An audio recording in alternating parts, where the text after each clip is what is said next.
Technicals here, coming at you today with a farm-centric video and getting great replies on the survey below. See description below. I'm running a survey right now wherein you can win hashing power for 24 hours on a 12x 1080 Ti rig. All you have to do is fill out a very, very short survey. But one person came up with this comment saying I should make videos about the farm. Where do you draw that line? Where do you cross over from just having a few rigs to having an actual farm? I'm going to go through some of the things that I think set a farm apart from just having some rigs laying around as sort of a hobby. Some of the problems that come along with having a GPU mining farm, the costs associated with it, and see an upcoming video where I actually lay out everything and what it cost. And boy, is that going to be a tough video to make. But in this video, we're going to go through some of the things, some of the tips, tricks, and problems that you run into having a GPU mining farm. So let's get into it. Before we get started, it stands to reason that if you're watching this video, you may be a GPU miner, or at least in support of GPU mining. I was made aware recently of a Christy Lee Minehand. I've been looking at her work here for the past few hours, watching some interviews with her. It seems that her company are the ones behind the ETH largement pill. It looks like their next big project is something called progressive proof of work. Now, I have to do further research into this, but it looks as if they're really trying to get an edge over ASIC miners. As we all know, Bitmain is further consolidating their grasp on cryptocurrency almost entirely. I believe the Z9 from Bitmain is going to be marked as a major turning point in mining. The Z9 coming on Equihash, which is really the most profitable coins to mine in many cases for GPU miners. And with this miner coming out, you know, there's no telling what everyone's going to run to. And if everyone runs to something else and difficulty goes up, then we can wave bye-bye to profits. So check out Christy Lee Minehand. She's on Twitter at oldgodagirl. It seems like the work she's doing is just fantastic. She is a developer, and this individual really knows her stuff. They just released on etherchain.org a survey. Do you support a new GPU-only proof-of-work algorithm, EIP 1057, to protect Ethereum's transition to Casper? I'll put a link in the description below. I think this is a no-brainer. Obviously, I can't make up your mind for you, but please check it out. Go over there, cast your vote.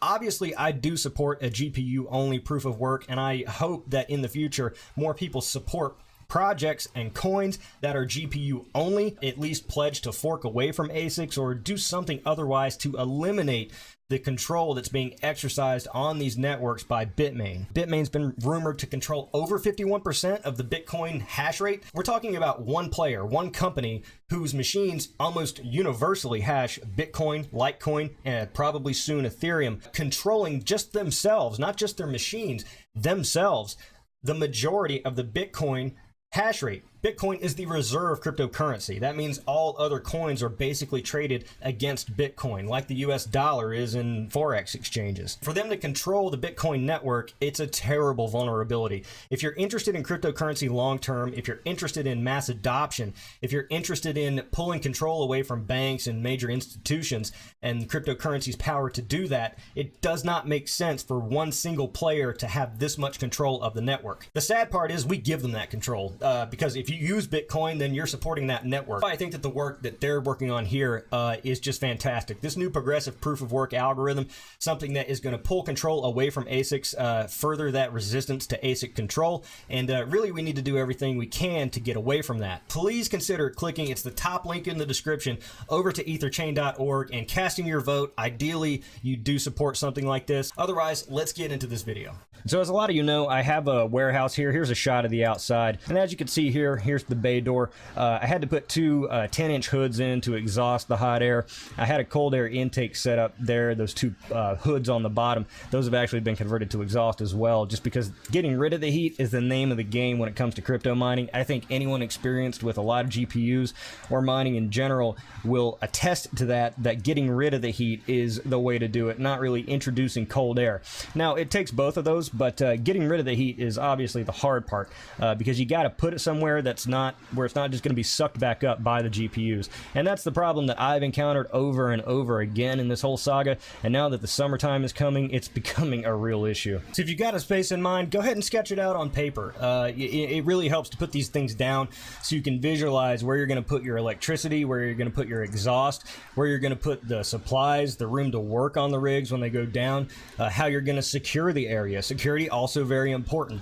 And this is where we start getting into the things that no one really talks talks about, no one really thinks about when it comes to costs. For example, the other day when I went to Lowe's to work on the exhaust system, that was another $200 worth of duct and pieces and things like that just to route cool air from my office. I gave up my cool air just to route back to the rig room just for that little extra.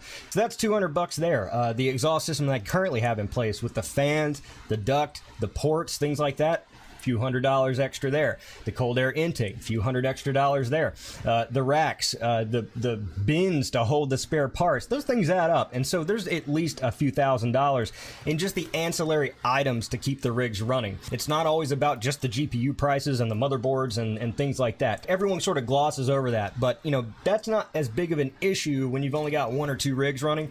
When you start expanding into many multiples of rigs, a dedicated area for it, and dealing with all the problems that come along with it, you got to take into consideration that there are going to be costs and there are going to be ongoing costs. But this kind of illustrates to you, you can just, you know, you're looking at the rigs and the ASICs and things, but here are the fans.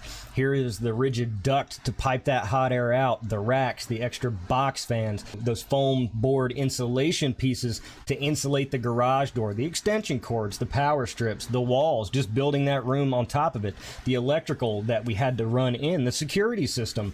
I could go on and on and on. Just the rolls of duct tape. I might have at least $100 worth of duct tape going on in there. There's a lot of ancillary costs. So consider that if you're trying to set up a farm, migrating into a farm, just know that that's going to be a thing. The tools of the trade. You're absolutely going to need PDUs. I had 4 208 volt circuits put in. Why 208? Because I'm on 3-phase power because I'm in a commercial space. Trip light makes a great line. APC also makes PDUs. I use trip lights. Previously, I'd used the small unmetered trip lights. One of my first big projects was to put in these metered type. And I did that because even though I was doing the math on every single rig, every single power supply to make sure I was at the 80% or less continuous operating limit, I needed some peace of mind there, to a way to visually sort of inspect that I was within the limits, and these metered PDUs were really the way to do it. Now they do make devices that you can put on, like similar to a Wattman or kilowatt for your regular residential power, but they aren't cheap and they have to be built into the circuit. Another thing is filters. I really like these type of filters. These are the reusable filters. You can get these at Lowe's. When they get dirty, you can just spray them out or wash them in the sink or something like that. It's like a plastic type of material. It's very loose and airy. It's not going to trap very fine particles, but you can layer them up, or you can use an additional filter on top of it, like a furnace filter from Lowe's. They're about $20 for a, I believe it's a 2-pack over at Lowe's, Home Depot, or your local home improvement type store. Just go to the furnace filter section. They're usually on the bottom. Look for the reusable ones. Another handy tool that I really like is this the thermometer, a laser thermometer. You can set it to Celsius or Fahrenheit, and I find this is really handy. What I'm doing here is I had a rig that was missing a card, so that's usually a riser or something like that. Rather than feeling it with my hand, I would take this thermometer and I would just read the back of the GPUs, or I would stick it down inside and just find the one that's not up to temperature. I was just pointing it at the back of the card where the GPU itself actually was. By process of elimination, find the one that was reading much lower, and I would determine that to be the card that wasn't working. Swap out the riser and it would get back up and hashing. A great handy little tool. You can use it all around the house for a lot of different things, and it's not expensive. You can pick these up at your local home improvement store, anywhere from $20 to $50 depending on the model and all the things that they do, or you can go on Amazon and buy it for much less. Another thing is the almighty box fan.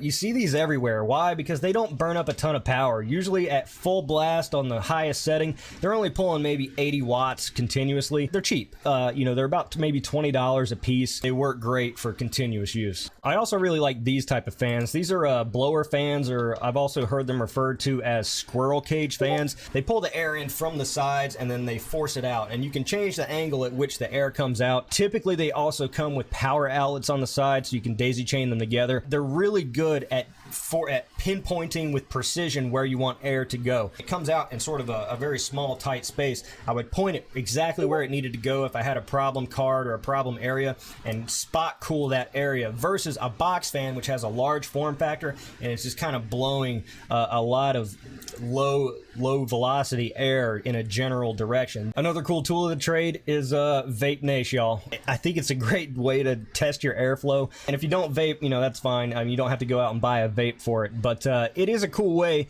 to really test where the air is going versus feeling it with your hand. You kind of get snowblind to that a little bit, but all you have to do with vape is take a big puff and blow it. You could also consider smoking cigarettes. That would work too, or just setting something on fire and seeing where the smoke goes. Another really cool thing is, link in the description below, is a thermal camera. This is a FLIR. It connects to my phone, and you have to download an app to use it. Now, when I bought this years ago, I bought it for residential use to see where the air was coming in and out of my house. The prices on these have come down a bit, and they've released subsequent models that have more features, or a little more stable. I did a video early in the channel where I just do a walkthrough and showing the thermal images of the rig room, but it's a great way to find out where your hotspots are, because you can see here these cards, you can obviously see where the core heat is emanating from, and you can use that to sort of spread things out, change airflow to really bring the heat down in some of those critical areas. Another handy dandy tool is this blower thing. I did a video on GPU cleaning methods, and it didn't come in from Amazon at the time, but I did get it, and this thing works great. Instead of using canned air, which can add up over time and get expensive, this little device, it just puts out a really high pressure stream of air, and it has attachments for the end so you can bring it down and get a sort of a stronger stream.